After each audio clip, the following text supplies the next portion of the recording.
Hello and welcome to yet the second edition of the renewed, relaunched Narrative Off the Cuff with Elite News and Darryl Blair.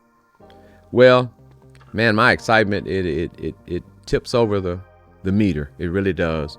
And that we're back together and I get an opportunity to give you an off-the-cuff narrative of what I see and what I feel.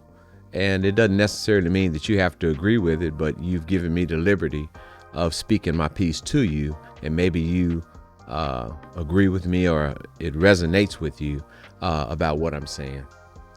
Yes. Well, had a conversation the other day as we talked locally. And, I rode around the neighborhood and unintentional, I was going to go take care of some business. And I happened to see a lot of items that were on the curb and that had been there for quite some time, and tree limbs and things of that nature down, trash and whatnot in our community out here in our district, in District 4, District 8, District 7. And, you mentioned that in some District 1 here in Dallas. However, I found myself amazed at the code enforcement as they drove through the community. And, nothing's done, and some of this trash has been out there for quite some time. I encourage you that you pay city taxes and you pay all of these other tariffs within our city and our community, that you would be the beneficiary of some of the very services that you pay for to be provided, and that you pick up the phone and call. You're not being a nosy neighbor or Gladys Kravitz when you go and notify the city that trash is down in your community. You want your community as beautified as others. I can assure you that when I've ridden around in North Dallas, I hadn't noticed this problem existing. And this is not to say there's some kind of racial bias, but I do say that it's recklessness with regards to being fulfilling to the city's obligation on our end. I want to bring that up. Then it comes to another issue. There's institutions in our community that we know nothing about, and if we know about them, they don't engage us. They don't even put forth the services that they are set forth to provide. Notably, I'm a fan of the African American Museum, and my father was one of the ones that was with Harry Robinson before he left Bishop College, and they got over there at the African American Museum. But I'm appalled at the fact that the African American Museum is in our community, and all of these displays and exhibits that are taking place within our given city as it relates to African Americans, our culture and our heritage, are going to other venues.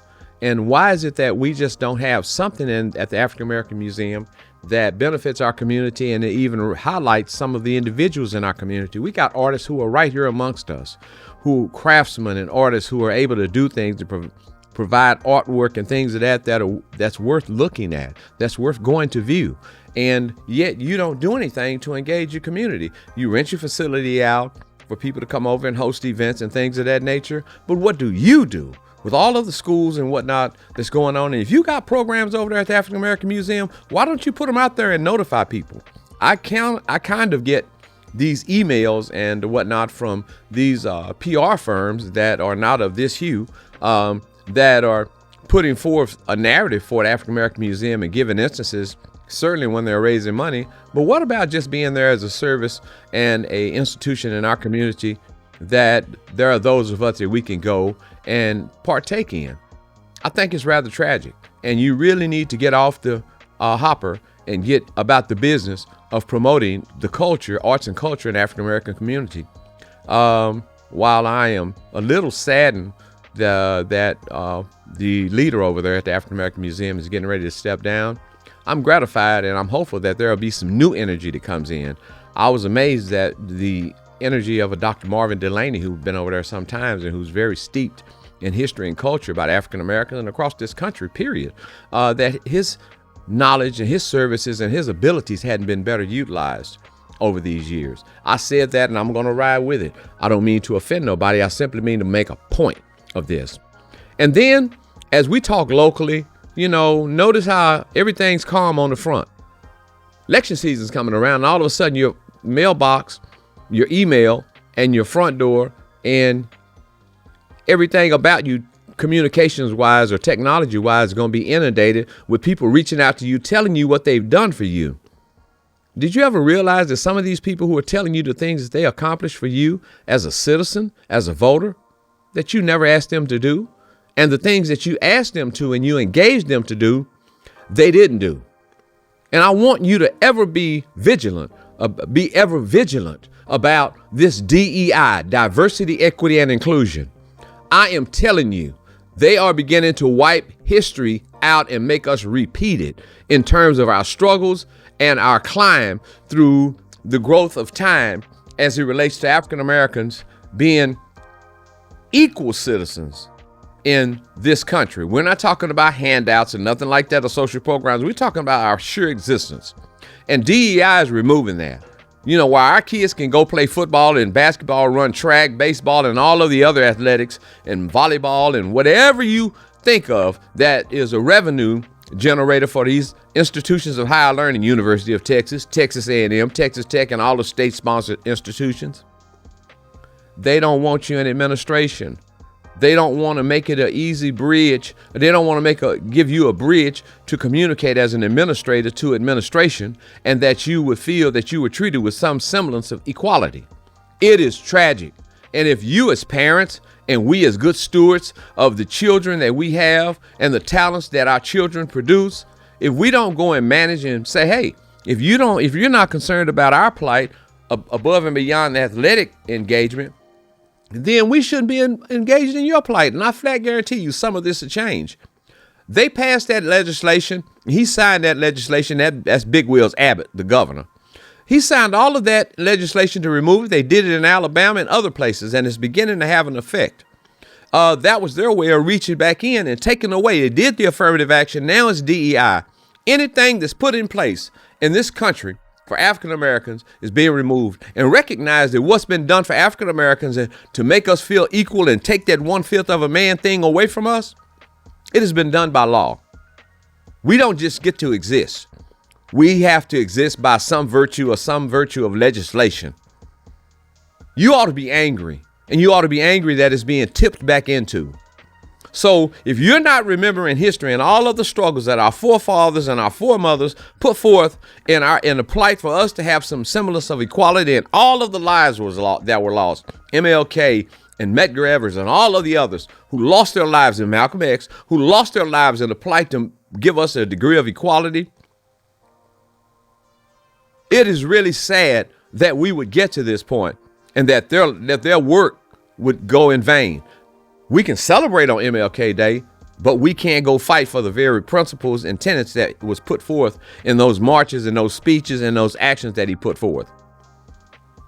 We have too many that have gone on to rest feeling that they had done some work to accommodate our culture, and yet we're not embracing it. But we go embrace everybody else's culture. If you're on TikTok, Facebook, Instagram, and all these other things, I want you to put a message out there about these things that are taking place in our community. And we don't forget Trump. I don't understand. I was gratified that he was found guilty, but I was a little angry that he get a chance to go and do a Zoom call to report to probation. On a funnier note, couldn't you imagine Trump walking into probation and he got Miss Johnson over there, a sister, and she go, come on in, sit down, fill out your monthly report form, and when you finish, we got a UA for you over here. Nope, not the Secret Service. You gonna go in here and pee. He don't need all y'all. What'd you say? Because I'll send your file back to court. Boy, I would love that. That would really, really gratify me. So let's see how this turns out. As we tour around and we start talking about things, I want you to be encouraged, though, we as African Americans, that we are challenging some things in our local communities, and we're putting up some challenges. And I want you to ever be responsible to call your council people, your state reps, whoever you got that's representative of you and your district. Keep them on point. Don't let them get lax and comfortable. It's often that they engage us before election time. As I circle back, they engage us before election time and during election time, but after, we don't hear from them no more until they come back to us for our vote or our consent.